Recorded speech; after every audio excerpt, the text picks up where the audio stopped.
Hey everybody, this is Matt from Clifton Family Farm, and today we are going to be propagating crepe myrtles.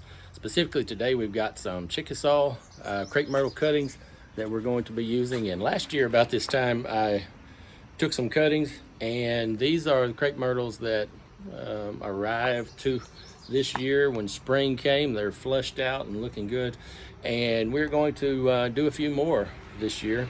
And I've got several cuttings, and you know, crepe myrtles of course are a very popular tree or shrub, especially here in the South. They're everywhere. Everybody wants crepe myrtle, and your nursery certainly needs a lot of them if you want to be popular and sell lots of plants. These are a pink crepe myrtle, and the Chickasaw is a non-patent variety, so we can propagate those all we want. So let's get into it.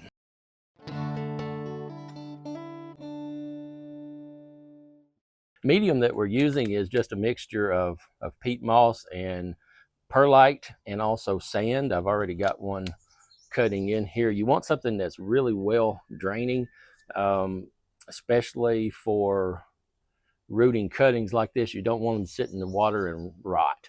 A lot of people are misting them. We don't have a misting setup for these because, quite honestly, crepe myrtles are very hardy and they will absolutely root easily. So if you just stuck them in the ground, took the cuttings and stuck them in the ground, they would root.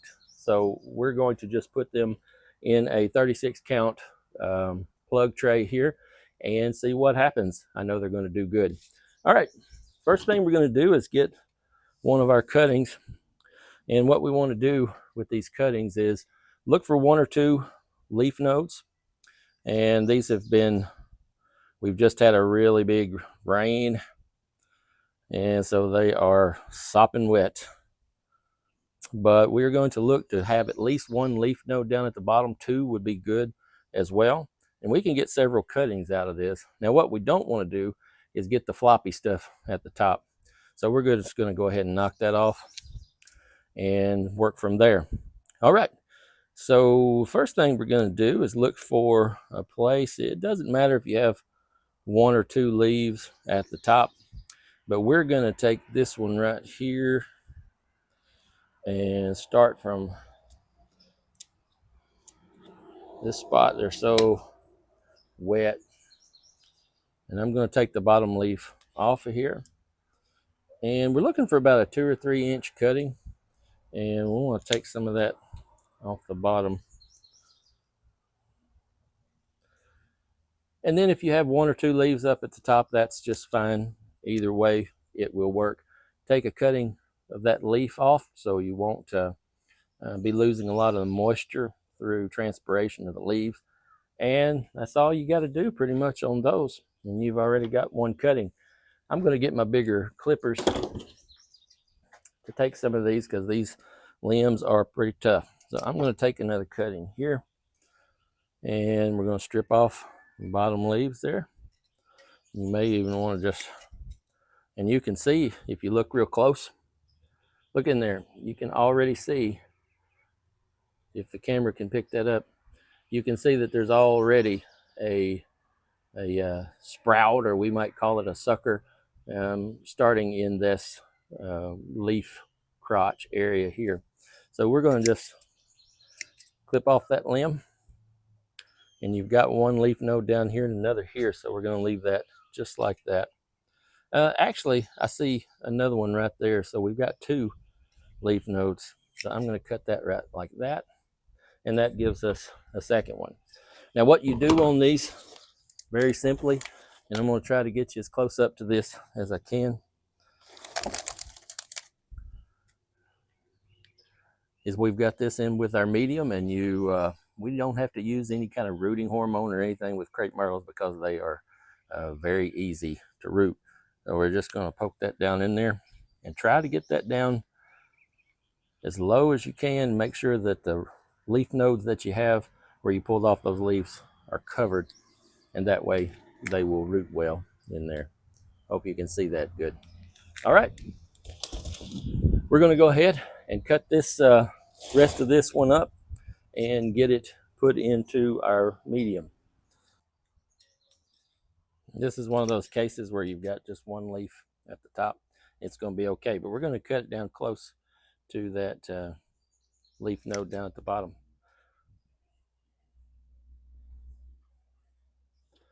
All right. Then we've got one left. We're going to strip that one off. Cut that top off a little bit. Have that leaf. And that one as well. And we'll stick that one as well.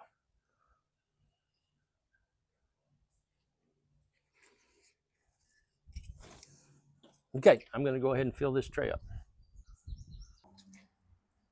This time of year, crepe myrtles are really growing fast, so it's going to be easy to propagate these. You just want to make sure that you do what we talked about, strip these leaves off, and make sure you leave a little bit of a leaf at the top. And we may go ahead and cut a little more off of that one.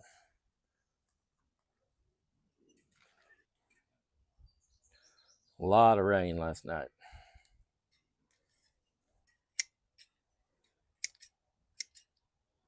That leaf looks like it has a little bit of trouble. If you see a leaf that looks like it's got a little bit of disease or something on it, just go ahead and pinch or snip that one off.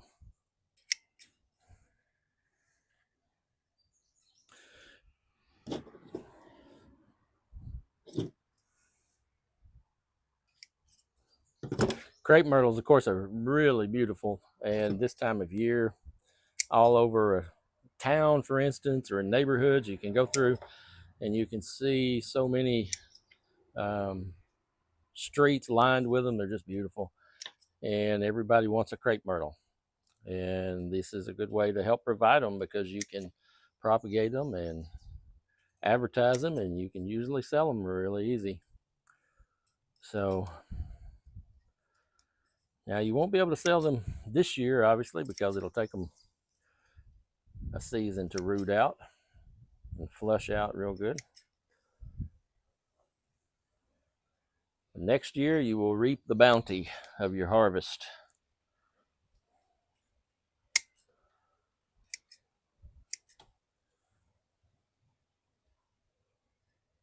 If you take care of them this year.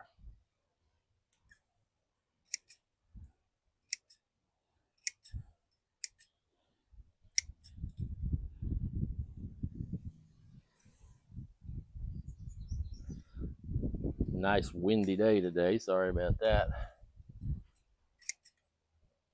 Nothing I can do about it though, right? And you know, while you're thinking about this propagating plants, plants are designed to live. They are absolutely designed to live and to thrive, and all you have to do is get out of their way. And propagating things can be, it's easy and fun, but you can make it hard on the plant by not taking care of them or put them in the best opportunity to live. So it helps me to think of propagating plants as not making them do anything. It's just getting out of their way. And it's just like we do with animals, maybe when we harness them or put them to work for us. We want to take good care of them. You want to do the same for your plants. But they want to live and they will thrive if you just let them.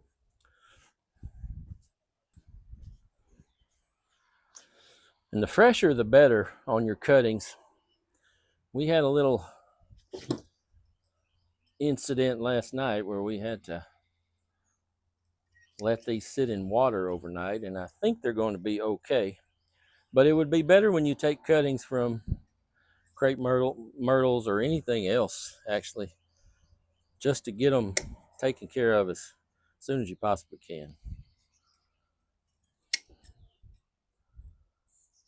And I'm gonna do each one of these a little different.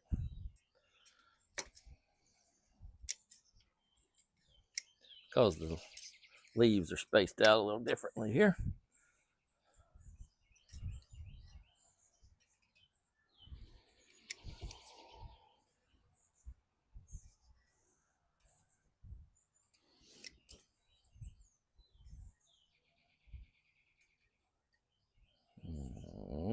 if I can get those. We'll see. I'm gonna split the difference between those two nodes there and see if we can get 2 cuttings out of that last one there. Well, I actually didn't, because look, see, I made a mistake. I missed a node down here. And the only thing I can do to even try to save that one is to make a little stubby cutting and get down here close to this node and pull that leaf off. Remember, you always got to have a leaf node down there on the bottom stem for it to work. We'll see. You never know. Like I said, these things want to live, so you just got to get out of their way. And one way to get out of their way is by not cutting them wrong. All right.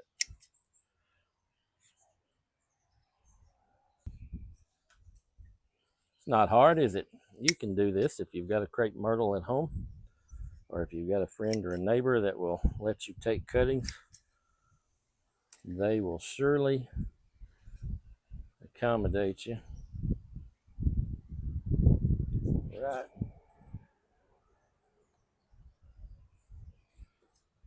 And let you propagate. You know, propagating is great because you're multiplying basically your investment. If you've got a crepe myrtle of your own, well, then you may have bought that or gotten it from a friend. And who knows whether you paid for it or if it was just free. But you are creating basically an investment by multiplying those plants, especially if you intend to sell them like we do. And we are almost there. I got 3 more spots and 3 more cuttings. Look how that worked out. Almost certainly coincidental, right? All right, snip those up real good. And don't worry about not leaving enough of the leaf, because they're going to be okay, just as long they're not going to be needing as much energy.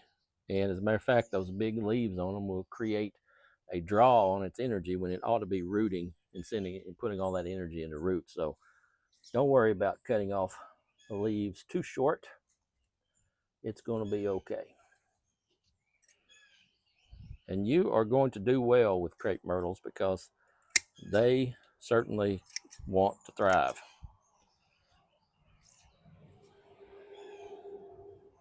Matter of fact, I could probably take you down the hill to another part of our land where there used to be a crepe myrtle living, but we had to remove it because it was kind of in the way. And so now every single year when we start mowing for the season, there's always crepe myrtles springing up in that spot, and we either dig them up or mow them down, but they want to thrive, so you're going to do good. All right, next thing we want to do after we get this nice tray here, check it out. They're all stuck in our medium here. Next thing we want to do is water these in real good. All right, and that's going to get them real good and let that soak in and let that water drain through. And after that, you're going to be well on your way. Now, what do we do with these after we stick them? Well, one thing that happened with these was I just stuck these in the pot last year. I used a trade gallon pot with some sandy soil in it and just stuck them in there. And lo and behold, they all rooted and they've all done pretty well.